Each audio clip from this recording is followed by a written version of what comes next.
There's actually a rumor going around that people in Wickenburg could finally get around. If you want to see what I'm talking about, watch Major Changes number 60, coming right at you.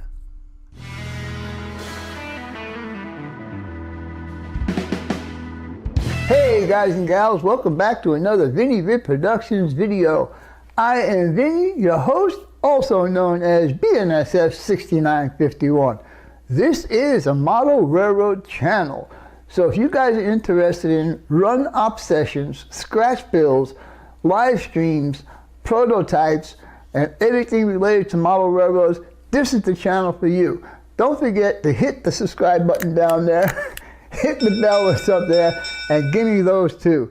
Anyhow, with all that being said, let's get on with the video, so come on in.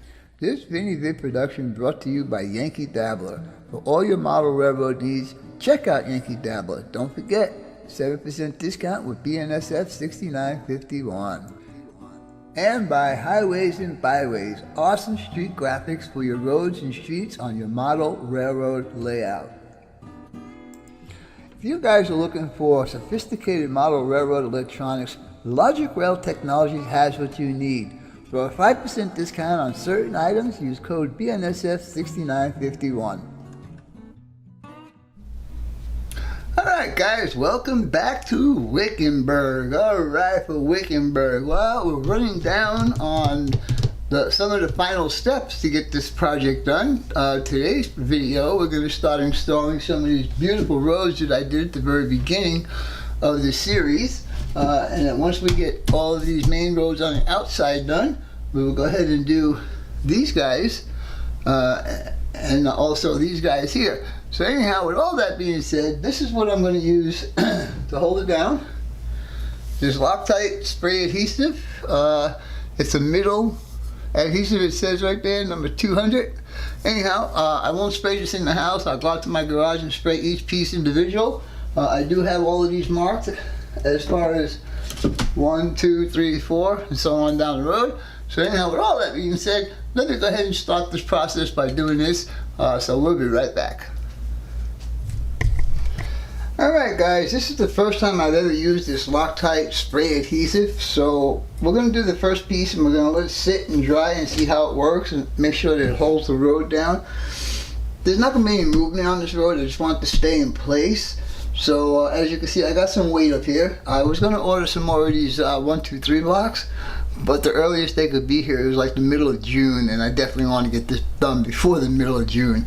So anyhow, with all that being said, I'll bring it back when this is dry. I'm thinking a couple hours or so. So if it dries up and it feels like it's going to be pretty sturdy, I'll go ahead and do the rest of these guys.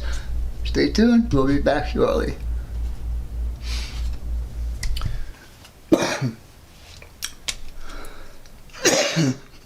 Excuse me. I have right now 3 of the main roads done from the opposite wall of what we're looking at right now. But when you see right here in this section right here, I decided to make a change, and that's what I love about scratch building. You could make a change on the fly. This road originally was going to go across to here, and then this road here was going to go across the track again. I did not want to spend any more money for a grade crossing deal here. So what I'm going to do is this road here, I'm going to curve off this way and have them go out there.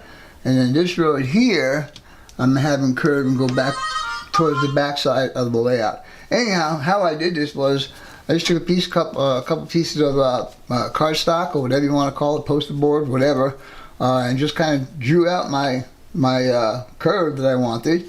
And it just so happens that this curve actually fit on the other end also. So I got 2 birds with 1 stone. Anyhow, the next thing to do is to fit this all in place, make sure, trim it all down the way it's supposed to be, and go ahead and paint it black, and we'll continue on from there. Anyhow, stay tuned and we'll be back.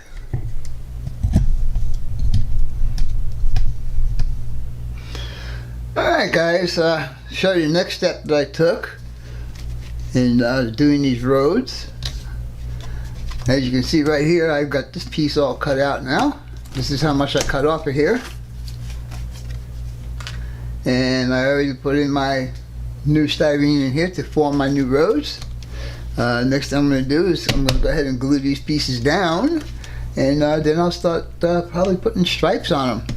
because it looks kind of funny, just a black road like that, don't you think? Anyhow, just want to let you know where I'm at, and we'll continue on. Talk to you in a little bit. Alright guys, while I'm waiting for the rest of the new roads that I just have installed to set up with the adhesive, which by the way, that 3M spray adhesive works very well, I'm going to go ahead and start doing these cross sections here. So this one here is already done. I just used my Model Masters glue to secure it down here, and I'm not going to do anything at the ties, but on this one here I am going to do something on the ties. I had to basically cut these guys down. Let me see if I can get you up a little bit better. I had to cut these guys down and redesign them because, as you can see right here, the way I originally had them, the road, the buildings were out here. Now that I push the buildings back, I have to readjust the roads. Anyhow, with all that being said, we're going to go ahead and start with this guy. And what I'm going to do is I'm just going to put a little bit on a few of the ties, not all of them. Let's see. There we go.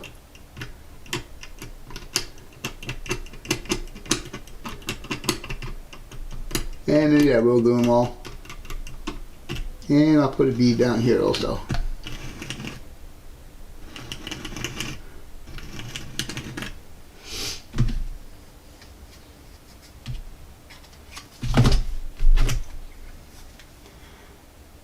Alright, we'll go ahead and plug that up.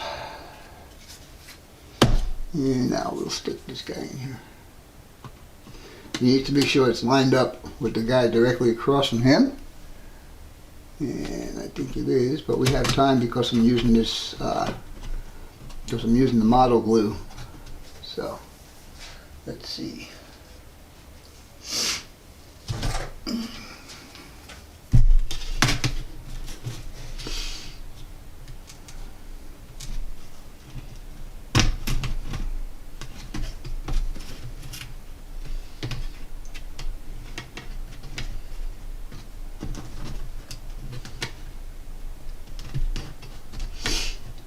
Alright, we'll let that one dry in place right now. And meanwhile, we'll go ahead and make sure that this one's going to fit right behind there. So I know it's not, I know it's tight. Oops, sorry. Crash, crash. I know that it's a bit tight to fit in here. So what I'm going to do is I'm just going to sand on the edge on an emery board. And I'm just going to do this down here on the bottom.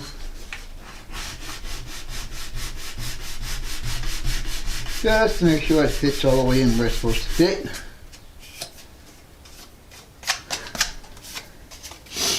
Alright, and let's see if we're going to get in here. Yeah, it kind of fits. Still a bit tight. No, I got it backwards, that's why. It needs to go this way. There you go. Of course, backwards or forwards, it still doesn't make a difference. It's still tight. Very tight.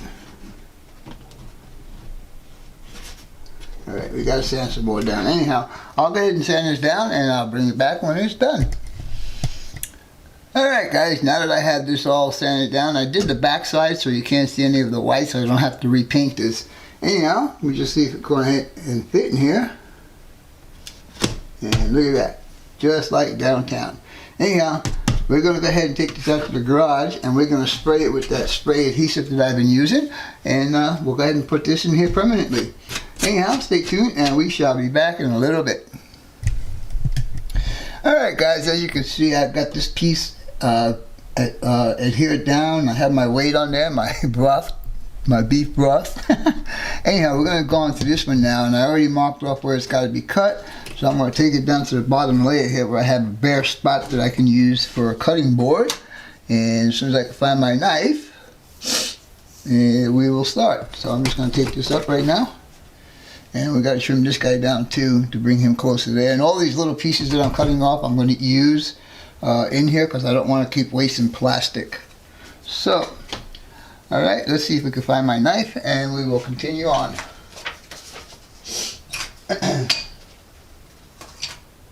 Alright guys, we'll be back in a minute. Alright guys, as you can see, I've got that road back there done, this road down, this road down. Now it's on to this road. As you guys can tell, I'm working in this direction right here. And as soon as I get this road and this road done, that'll be it for the roads. I'll turn this around and show you the new road that I installed and all that kind of good stuff. So anyhow, stay tuned and we will be back shortly. Alright guys, what you're looking at right now is the completion of this little road right here that goes all the way out to the main road out there, and you can see I got my yellow striping going down there, and I integrated this part right here with this part right here so it kind of flows nice and easy. I'm not going to put the shoulder stripes on until after I do the scenery, because I do have to do scenery here and a little bit down there where I broke the mountain to make the road fit. Anyhow, with all that being said, I'm going to show you guys on how we're going to do some painting on the buildings that John Tanzillo did for me. So with all that being said, stay tuned and we shall be back in a minute. Alright guys, we're going to start in this part of the video here. We're going to do a little testing with some paint. As you can see, what's in front of you right now is the mistake that I had made with the wrong sizes that I gave to John. And I need to figure out what kind of paint to use on this. So what I'm going to try today is we're going to use this Rust-Oleum primer, and it's a white primer.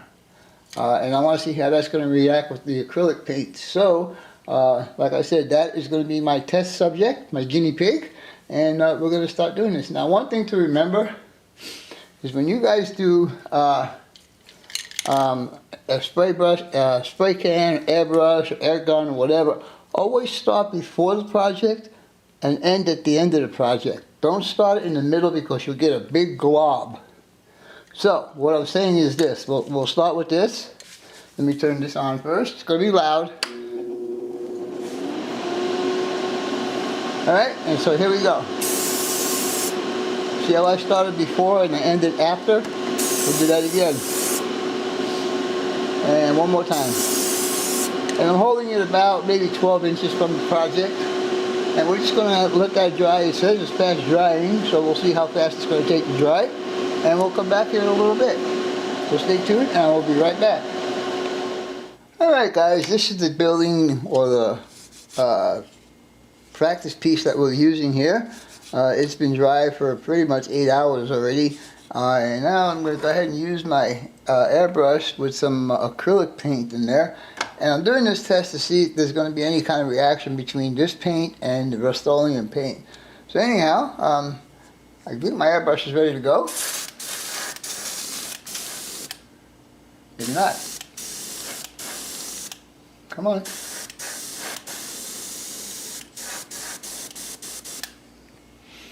Alright guys, I found the problem with that. The little tube that's in here, I had it facing backwards instead of forward, so we got a little bit of flow now, so let's see how it's going to be. Now this will be one of the colors I will be painting the building when it's on the layout.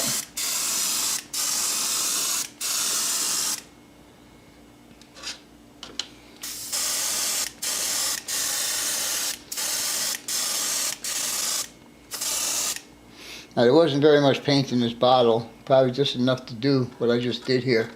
Anyhow, we're going to let that dry up and see how it's going to be, so let's see what else we can get into. Be back in a little bit. Alright guys, as you can see, there's absolutely no problems with the two paints mixing together.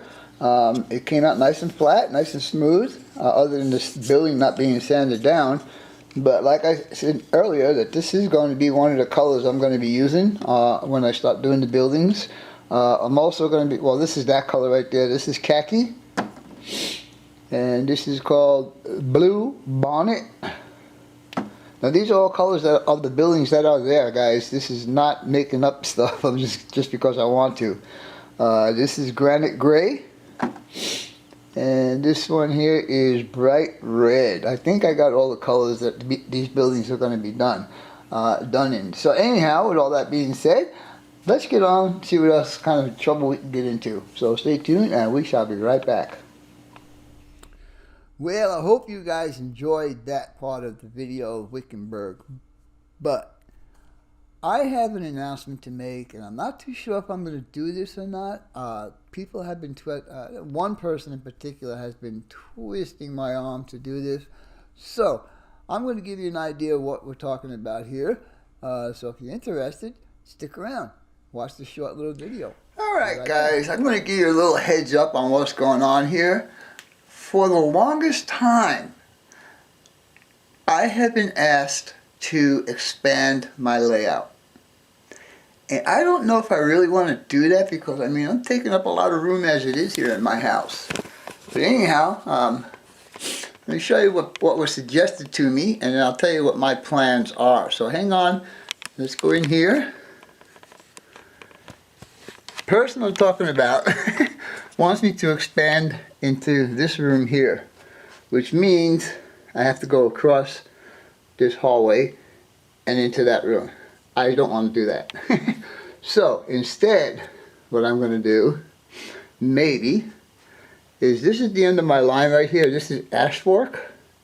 So I'm thinking of taking the third outside track there and coming out and coming around the door this way and follow this layout at the height of those beams right there, all the way around,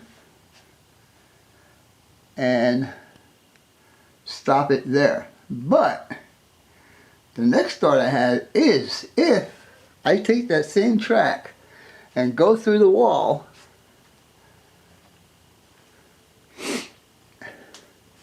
up here and connect into the track here, because I do have two turnouts up there, I could have a very, very large continuous run that would start down here and go around the outside loop, come back in here, which would come up here like that.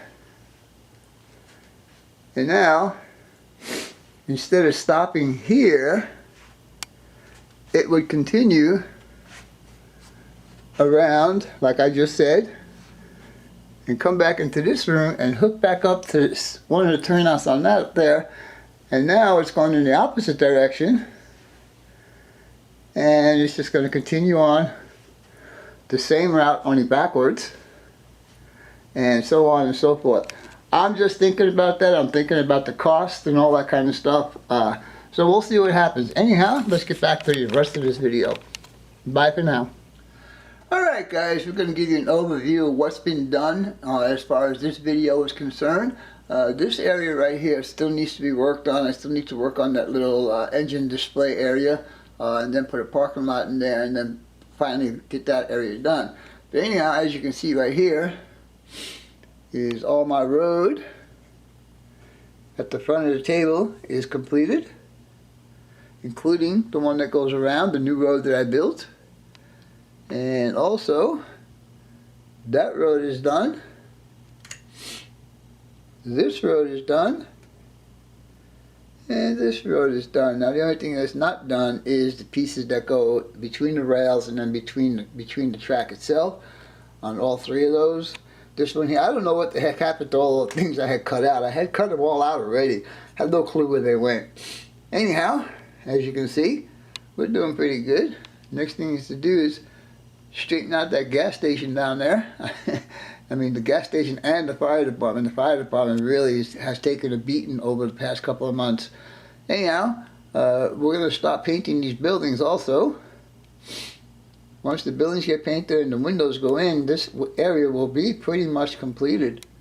I know that there's no power on these tracks yet. I have not hooked them up since I had done all these modifications. That has to get done. Also, my crossing gates will be going in here pretty soon. There'll be one there, and there'll be one there, and there'll be one there. Anyhow, I have to see who's got I got to see if Yankee Dabbler can get them for me and how much they're going to cost, because I know they're quite spendy. Anyhow, I hope you guys and gals enjoyed this video, and as always, your questions, comments, input, subs, shares, and likes are always welcome. For now, that's all, folks. BMSF 6951 and a cousin out for now.